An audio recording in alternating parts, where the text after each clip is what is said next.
हरियाणा में विधानसभा चुनाव का बिगुल बज चुका है और 1 अक्टूबर को हरियाणा में विधानसभा चुनाव होने वाले हैं। सभी पार्टियों के प्रत्याशी अपने अपनी टिकटों के लिए लाइनों में लगे हुए हैं और बीजेपी पार्टी से नरवाना विधानसभा क्षेत्र से भगवती प्रसाद बागड़ी जी ने भी दावा ठोका है कि वो भी विधानसभा चुनाव लड़ना चाहते हैं। ज़्यादा जानकारी के लिए हम बात करेंगे भगवती प्रसाद बागड़ी जी से।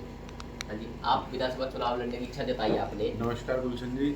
जैसा आप जानते हैं कि 2009 में भी भारतीय जनता पार्टी ने मेरे को नरवाना विधानसभा से चुनाव लड़वाया था और अब की बार भी हमने बड़ी मजबूती से अपनी दावेदारी पेश की है, क्योंकि हम जनता के बीच में रहने वाले कार्यकर्ता हैं। शुरू से ही हमारा परिवार, जैसे आप जानते हैं कि मेरे पिताजी श्री सीताराम जी बागड़ी 1956 से भारतीय जनसंघ से जुड़े हुए हैं और 2005 में उनको जनरल सीट पे पार्टी ने चुनाव लड़वाया था। इससे आपको हमारी यहाँ पर मजबूती का पता लगता है कि हम कितने समर्पित कार्यकर्ता पार्टी के रहे हैं और पार्टी ने हमको कितना मान सम्मान दिया। 2014 में चुनाव लड़ने की हमारी पूरी तैयारी थी, हमने पूरी दावेदारी कर रखी थी, मगर चौधरी वीरेंद्र सिंह जो है इस पार्टी में शामिल हुए थे और उनके साथ उनके कुछ कार्यकर्ता आए थे, तो नरवाना की सीट उनके हिस्से में चली गई थी, इसलिए हमें वो टिकट नहीं मिली। अब की बार हमने पूरी मजबूती से दावा पेश किया है और माननीय मुख्यमंत्री जी श्री मनोहर लाल जी जो पूर्व मुख्यमंत्री थे, उनसे हमारे बहुत घनिष्ठ संबंध रहे हैं। जब वो संगठन महामंत्री थे तो जब भी नरवाना आते थे हमारे घर में उनका रहना होता था, हमारे घर ही प्रवास होता था और माननीय मोदी जी के साथ मेरे पिताजी ने काम किया है। मुझे भी सौभाग्य मिला है कि मैं भी उनके साथ थोड़ा बहुत, ज़्यादा तो मैं काम नहीं कर पाया, पर थोड़ा बहुत काम मैंने भी उनके साथ किया अपनी, जब मैं युवा मोर्चा में था और वो प्रभारी थे उस समय।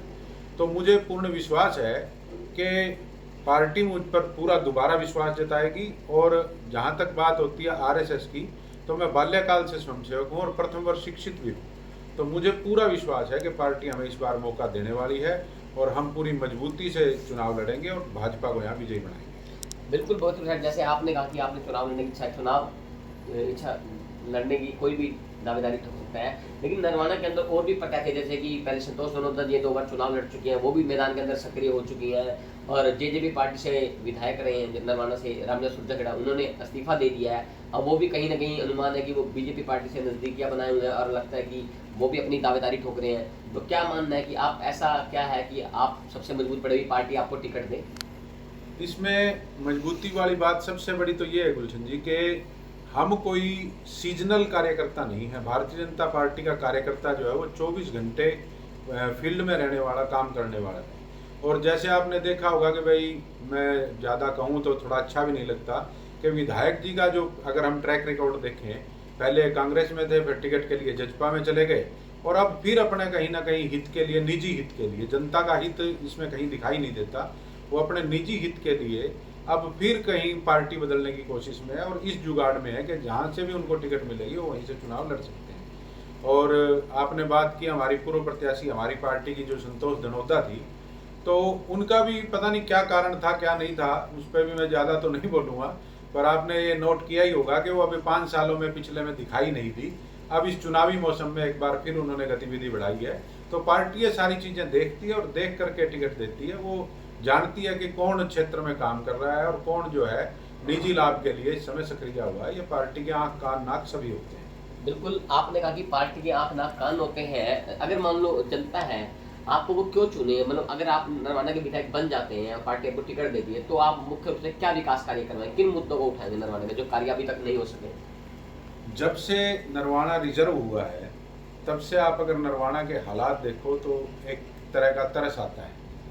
और हमने माननीय मुख्यमंत्री मनोहर लाल जी जब थे तो उनके पास जाकर के नरवाना के कई तरह के विकास कार्य हमने करवाए, मगर यहाँ का अगर कोई नुमाइंदा होता तो यहाँ की बात कुछ और होती। यहाँ की बात उठाने के लिए हमें दुर्भाग्य से पहले 10 साल और बाद में ये 5 साल जजपा का जो विधायक रहा, हमें ये एक किस्म के मतलब डम्मी विधायक मिले, इन्होंने कोई विकास का कार्य नहीं किया। और अगर जनता मुझे चुनती है तो मैं विश्वास दिलाता हूँ आपके चैनल के माध्यम से कि मैं 24 घंटे जनता की मूलभूत समस्याओं को दूर करने में, जो नरवाना की मैं ये समझता हूँ कि बहुत छोटी छोटी समस्याएं हैं, उनके ऊपर भी कभी गौर नहीं किया गया, उनको भी दूर करेंगे। और जो बड़ी समस्याएं, जो मैं समझता हूँ कि यहाँ पे सबसे प्रमुख कार्य कोई बड़ा उद्योग लगाने का, जिसमें 5, 7, 10 हज़ार अपने युवाओं को काम मिले और नरवाना अपना तरक्की की तरफ बढ़े, ऐसा शिक्षा के लिए और इस तरह का काम। और एक जो सीवर लाइन जो बहुत ज़्यादा परेशान कर रही है, उसके लिए सरकार ने पिछली बार टेंडर भी पास किया था, जिसको शहर का पानी धरौदी माइनर में डालने के लिए जो 135 करोड़ का टेंडर लगाया था, तो उसके लिए भी वो तो हो ही रहा है, पर जो शहर के अंदर बीच में समस्याएं हैं पानी की और सीवर की, इनको प्रमुखता से दूर करेंगे और हमेशा ये मतलब जनता के बीच में रहेंगे और जनता के काम करने के लिए तत्पर रहेंगे। तो आप जैसे कि बीजेपी पार्टी का किस नरवाना के अंदर किस पार्टी से मुकाबला मानते हैं अभी आप?